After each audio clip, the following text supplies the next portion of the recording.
From the Cisco series, it's cybersecurity headlines. These are the cybersecurity headlines for Thursday, April 2nd, 2026. I'm Sarah Lane. Apple pushes new iOS patches over DarkSword.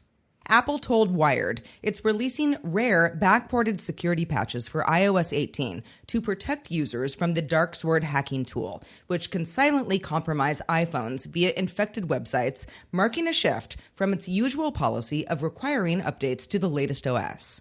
The move follows widespread exploitation of DarkSword and similar tools, which researchers say have been used in espionage and cybercrime campaigns, and comes after criticism that millions of users who hadn't upgraded to iOS 26 were left exposed. FBI declares suspected Chinese hack of U.S. surveillance major incident. The Federal Bureau of Investigation has classified a suspected China-linked breach of a sensitive internal surveillance system as a major cyber incident, indicating significant national security risk. Officials say hackers likely accessed law enforcement data, including surveillance records and personally identifiable information, after exploiting a third-party ISP vendor. The designation suggests a serious compromise of FBI systems and underscores growing sophistication of Chinese cyber operations. Cisco source code stolen in Trivy-linked breach.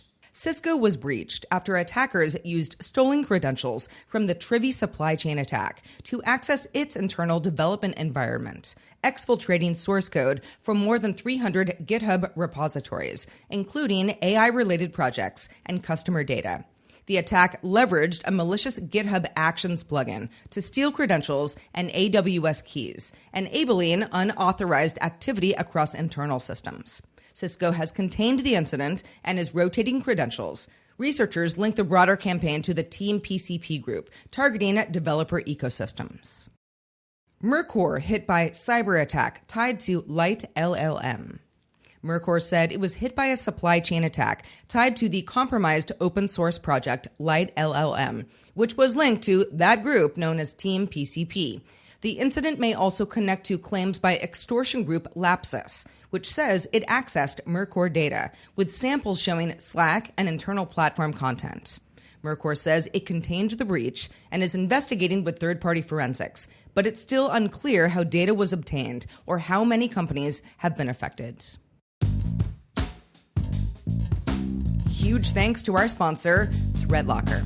Detection-based security assumes you'll catch an attack in time. Control-based security assumes you won't. That mindset shift is driving more organizations to focus on preventative controls, stopping unknown execution and unauthorized privilege elevation, instead of relying solely on alerts after the fact. Learn more at threatlocker.com. Cambodia extradites alleged cyber scam linchpin. Li Jiang, a key figure in a Southeast Asian cyber scam network, has been extradited from Cambodia to China as part of a broader crackdown on fraud operations. Authorities say he helped run infrastructure tied to a multi-billion-dollar scam ecosystem, linked to figures like Chen Ji, with Huan Group accused by the U.S. Treasury of laundering at least $4 billion, including funds tied to North Korean cybercrime. The move comes as Cambodia intensifies efforts to dismantle scam compounds and financial networks enabling large-scale online fraud. Hasbro says hack may take several weeks to recover. Hasbro disclosed a cyber attack detected March 28th that forced it to take some systems offline, with recovery expected to take several weeks. The company says core operations like orders and shipping continue under contingency plans, but parts of its website remain down, and it's unclear if data was stolen. Hasbro has brought in external cybersecurity experts and is still investigating the scope of the breach. Venom Stealer commoditizes ClickFix attacks. Researchers at Black Fog report a new malware-as-a-service platform called Venom Stealer that automates ClickFix-style social engineering attacks, lowering the barrier for cybercriminals. The tool builds a persistent data theft pipeline that continuously harvests credentials, session data, and cryptocurrency wallets, using user-executed commands to evade detection and silently escalate privileges. It's sold via subscription and is actively updated, highlighting the growing commoditization of advanced attack chains, with defenders urged to restrict scripting tools and monitor outbound traffic. Microsoft warns of WhatsApp-delivered VBS malware. Microsoft warned of a campaign using WhatsApp to deliver malicious VBS files that initiate multi-stage infections on Windows systems. The malware uses renamed legitimate tools, cloud-hosted payloads like AWS, Tencent Cloud, and Backblaze, and a user account control bypass to gain elevated privileges, install persistent MSI packages, and enable remote access via tools like AnyDesk. Microsoft says the attack combines social engineering with living off the land techniques to evade detection and maintain long-term control. There's no shortage of frameworks that offer ways to manage and configure your security program. While they may be providing some guidance, are they offering advice that appears beneficial but doesn't actually improve your security posture?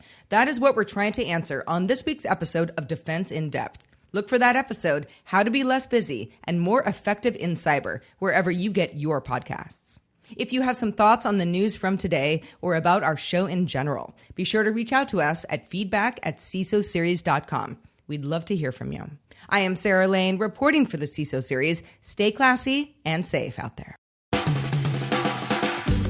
Cybersecurity headlines are available every weekday. Head to CISOseries.com for the full stories behind the headlines.